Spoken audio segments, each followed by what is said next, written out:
Bonjour à tous, j'espère que vous allez bien. Je m'appelle Maud et sur cette chaîne, je vous parle de mon expérience du parcours des flammes jumelles en tant que polarité yin éveillée au lien en premier. Donc tout d'abord, avant de commencer, quelques petites nouveautés sur la chaîne. Donc je pense que vous avez déjà remarqué d'une part si vous avez cliqué sur cette vidéo, mais aussi parce que ça fera quelques jours que ce sera le cas à la date où je publierai cette vidéo. Mais donc j'ai ajouté des miniatures pour toutes les vidéos de la chaîne, ceci pour les rendre à la fois un peu plus visibles et un peu plus lisibles. Et je pense que dorénavant, je publierai toutes mes nouvelles vidéos avec également une miniature, étant donné que j'ai découvert que en fait avec une application, c'est super facile à faire. Aussi, à partir de dorénavant, j'essaierai d'interagir un peu plus dans les commentaires. Donc jusqu'à présent, je ne l'avais pas fait. D'une part parce qu'il y avait encore une forme de timidité de ma part, mais bon, je pense que s'il reste des peurs ou de la timidité, eh ben, il faut gentiment que je commence à surmonter ça. Et aussi parce que j'ai pas créé en fait cette chaîne YouTube avec un objectif, je l'ai pas créée non plus dans le but d'interagir avec une communauté. Comme j'ai déjà raconté plusieurs fois, à la base, je l'avais créée parce que je ressentais en fait une sorte d'impulsion de la part de la source pour m'exprimer, pour créer des vidéos et pour raconter mon histoire. Et puis le temps passant, bah, c'est vrai que j'ai commencé à avoir l'avantage d'interagir avec des autres flammes jumelles. Donc je rappelle que jusqu'à présent, j'avais fait mon parcours de façon très individuelle, en étant centrée sur moi et sur mon intériorité. Et après, j'ai commencé à avoir les avantages de discuter avec des flammes jumelles, des autres flammes jumelles, de confronter un peu les points de vue. C'est que d'une part, ça aide à mieux conscientiser des mécanismes chez soi, mais aussi à mieux comprendre des mécanismes éventuellement chez l'autre polarité. Donc en fait, c'est assez avantageux et donc du coup, je vais essayer de m'ouvrir un peu plus à ça.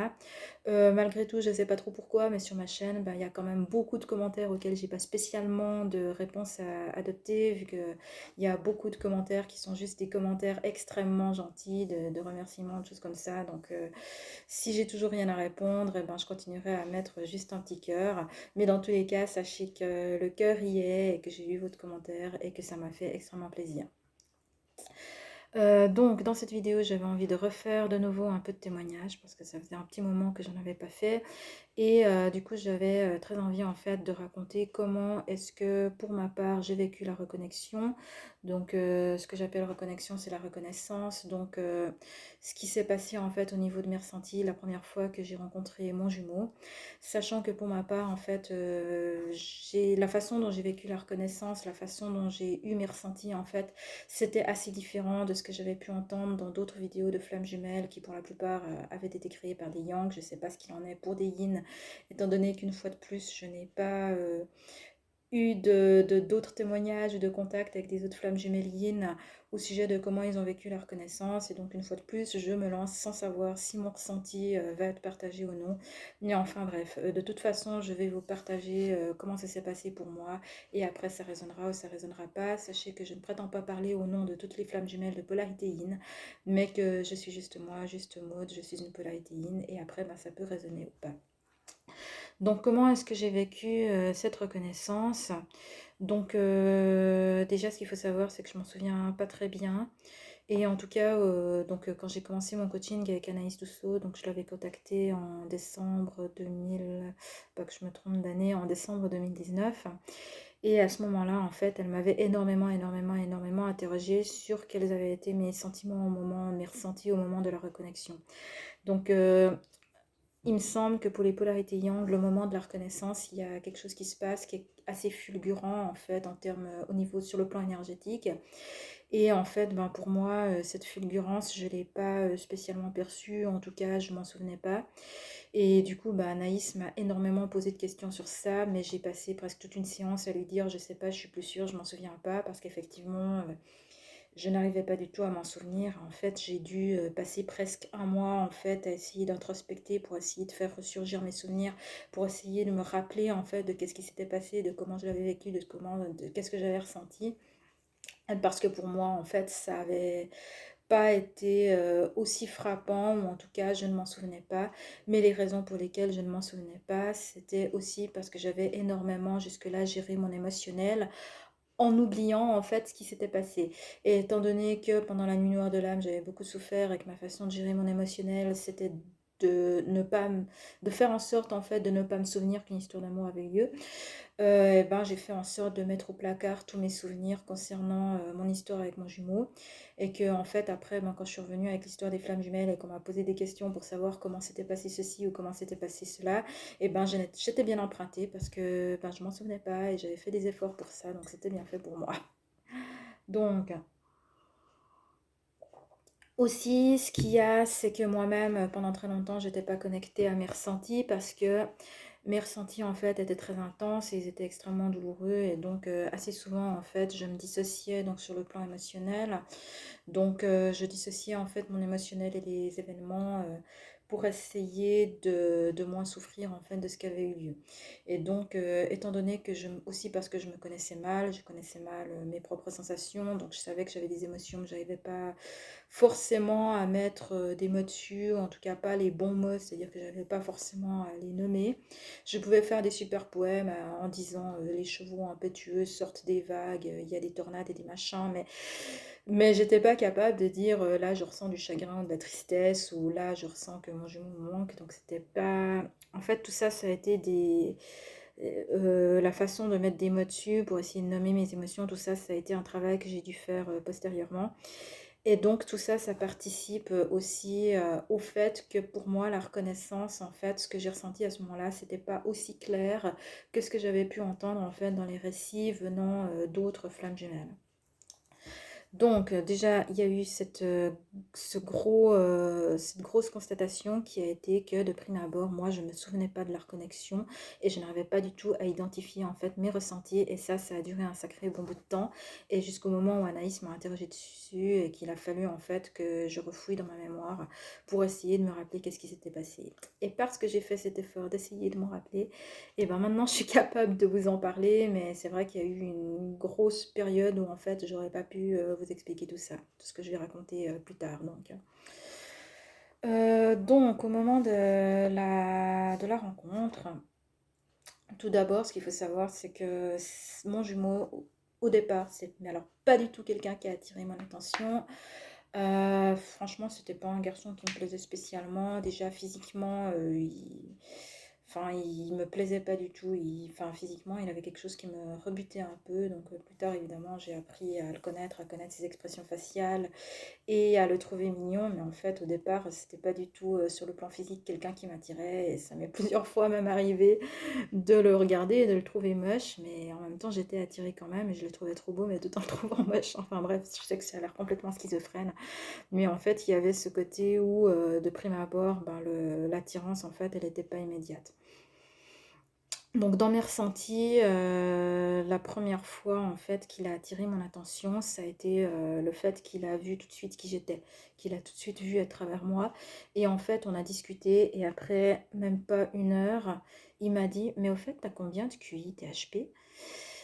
Et ça, pour moi, c'était un peu comme si la foudre m'était tombée dessus parce que, en fait, quand j'ai rencontré mon jumeau, ça faisait à peine un mois que j'avais le diagnostic en tant qu'HPI, donc j'avais 29 ans et j'avais ignoré que j'étais HPI pendant la majeure partie de ma vie. Évidemment, tout mon entourage, ma famille, mes proches, mes amis et tout ça, mon ex aussi, tous ces gens-là, ils avaient rien vu non plus. En fait, pour tous ces gens, j'étais bête, j'étais conne, j'étais stupide. Ça, c'est ce qu'on m'avait répété toute ma vie, c'était que j'étais bête. Et en fait, ben, j'avais un QI, un quotient intellectuel supérieur à 130, mais je ne le savais pas, et l'entièreté de mon entourage ne le savait pas non plus. Et là, je rencontre, à peine un mois après avoir eu le diagnostic, je rencontre mon jumeau et mon jumeau, après une heure de conversation, il me dit: «Ah, mais t'es HP». Donc ça, pour moi, ça a été un peu comme si la foudre me tombait dessus et à partir de là, en fait, mon attention a été, en tout cas, j'avais été très, très, très intriguée par ce garçon. Et donc, on a échangé nos numéros, on a décidé de se revoir. Et donc à notre deuxième rencontre, en fait, ce que mon jumeau a fait, c'est qu'il m'a raconté l'entièreté de l'histoire de sa vie, qui était en fait, on va dire, ponctuée d'un certain nombre de passages sombres, que je ne vais pas rentrer dans les détails pour ne pas les raconter. Mais en fait, plus il me parlait de sa vie, et plus en fait, à l'intérieur de moi, il y avait une résonance extrêmement forte qui était, mais en fait, c'est un peu différent, mais on a le même parcours de vie, c'est-à-dire on avait eu à peu près aux mêmes âges des traumatismes graves, on avait eu à peu près aux mêmes âges la sensation d'abandon, de rejet qui avait été très prégnante, à peu près à la même époque de vie aussi, on avait connu un nouveau traumatisme grave qui nous avait plongé dans ce que j'ai pu nommer plus tard la nuit noire de l'âme, mais à cette époque-là, pour moi, c'était juste une souffrance intense qui qui avait été causée un peu par un peu les mêmes causes en fait. Et donc plus il me racontait l'histoire de sa vie, donc lui il avait vraiment commencé à peut-être à ses 4 ou 6 ans où il avait commencé à avoir ses premiers traumatismes. Et plus en moi j'avais ce côté estomacant qui était là, mais on a le même parcours de vie. Tout est identique au niveau vibratoire. Donc à l'époque, je ne mettais pas le mot vibratoire. Mais en tout cas, je sentais qu'on avait vraiment eu une évolution qui était semblable. Et ça m'avait vraiment estomaqué. Et moi, je me souviens que c'est à partir de ce moment-là où j'avais ressenti en fait la connexion, enfin disons le fait que c'était une âme semblable à la mienne. Donc moi, en échange, j'ai pas du tout fait le même exercice, c'est-à-dire que j'ai pas du tout raconté l'histoire de ma vie à ce moment-là, ce qui fait que lui a pas eu l'occasion en fait de faire cette même comment dire, il n'a pas eu l'occasion en fait de faire ce même constat de son côté.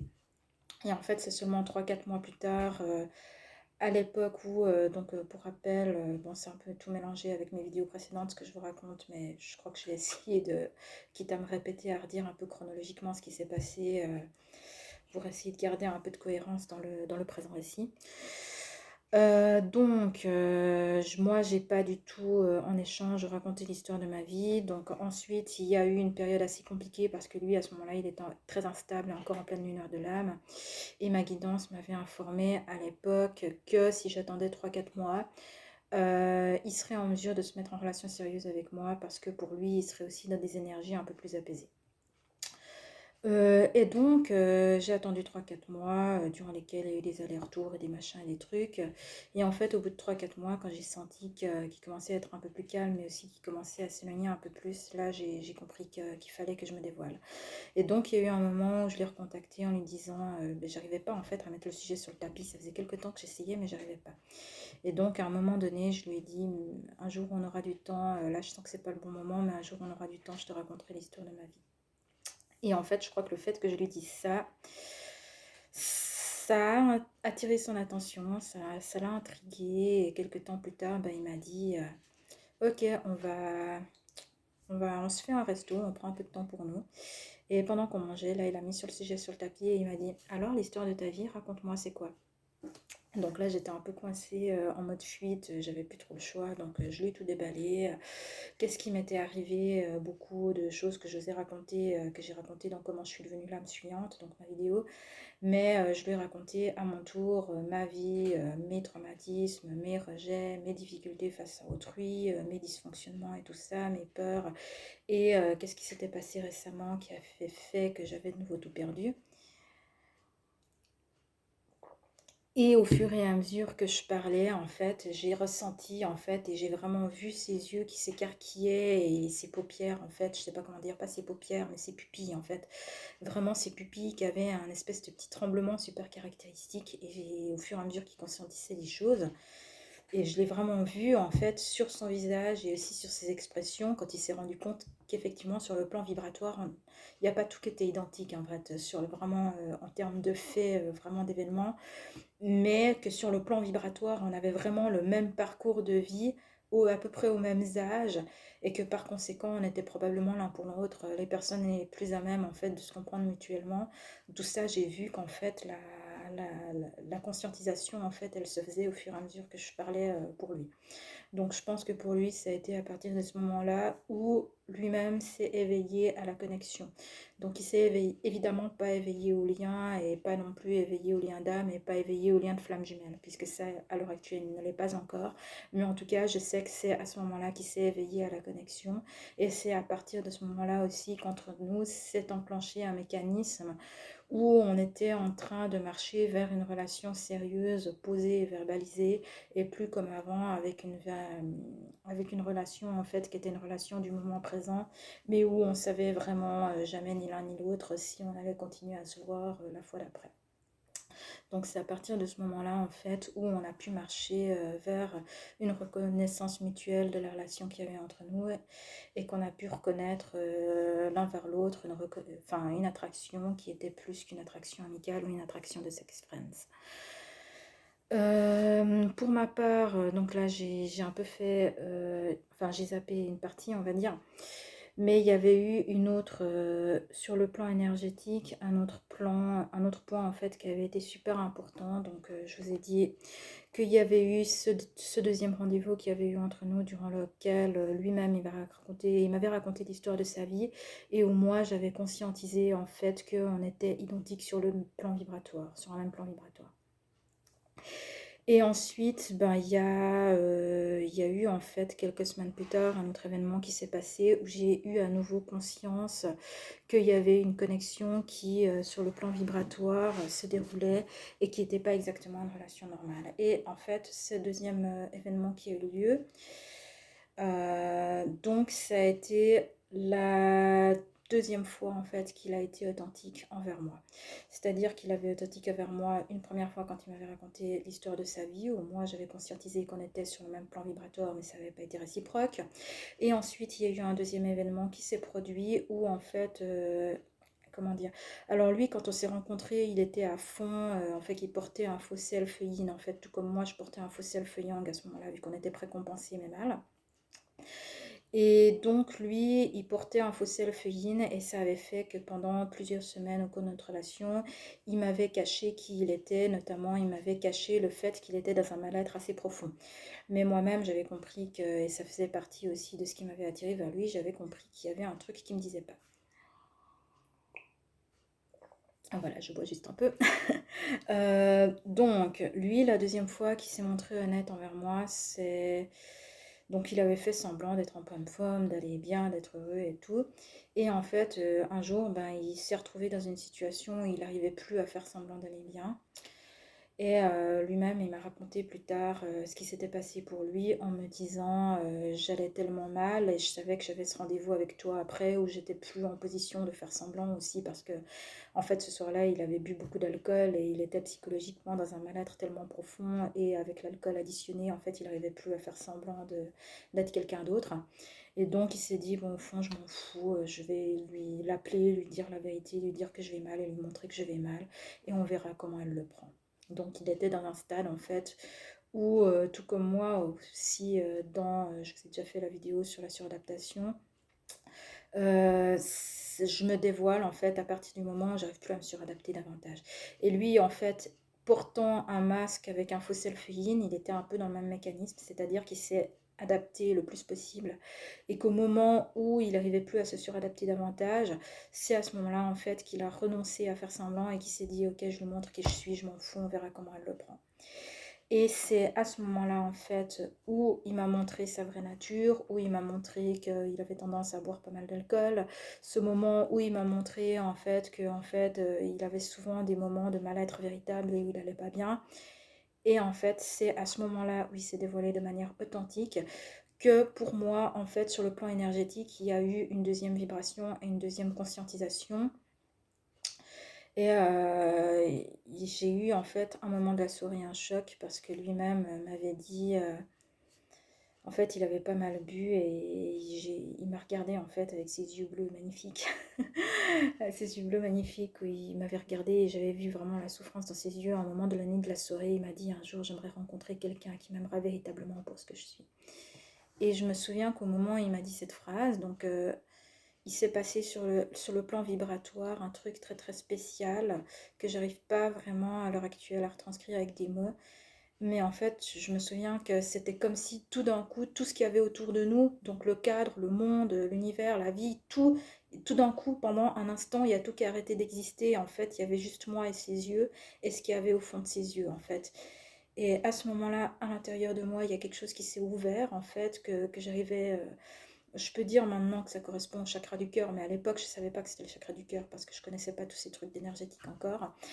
Et je sais qu'à l'intérieur de moi, il y a un truc qui s'est ouvert en fait, où d'un coup, ben, bam, il y a eu en fait comme une espèce de grosse sphère énergétique qui est rentrée en fait, et qui m'a complètement bouleversée en fait de la tête aux pieds, qui m'a vraiment secouée. Donc je crois bien que j'ai à ce moment-là tremblé pour de vrai physiquement, tellement c'était fort. Et c'était pas conscient, mais il y a juste une pensée qui s'est imposée à moi. Et cette pensée, c'était moi, je t'aimerai pour ce que tu es, je t'aimerai pour toute la vie, parce que tu es mon autre. Et c'est vraiment en fait quelque chose qui m'a vraiment bien secouée. Et ça a duré pas plus de quelques secondes, mais c'était extrêmement intense en fait. Et c'est à ce moment-là, je pense, et donc ça correspond en fait à la deuxième fois où il avait été sincère avec moi, pour de vrai. C'est à ce moment-là que pour ma part, il y a eu une connexion qui s'est faite qui était encore plus forte. Et après, bon, bah, ça a duré quelques secondes. Et après, moi-même, j'ai repris mon faux self, j'ai repris mon ego qui a repris le dessus. Et j'ai remis un peu une forme de masque. Et à partir de ce moment-là, en fait, on a continué à entrer dans une forme d'interaction. On a continué un peu à jouer au jeu du chat et de la souris. Donc, d'une part avec l'autre, mais aussi avec soi-même. Puisque l'un et l'autre, on ne voulait pas trop reconnaître qui on était. Et en fait, vous savez quoi, là, la vidéo, elle devient un peu trop longue. Donc, j'ai remarqué que les longues vidéos, c'était pas trop apprécié sur YouTube. Donc, je vais m'arrêter là pour cette vidéo, la couper en deux parties. Et je vous reprends tout de suite après. À bientôt.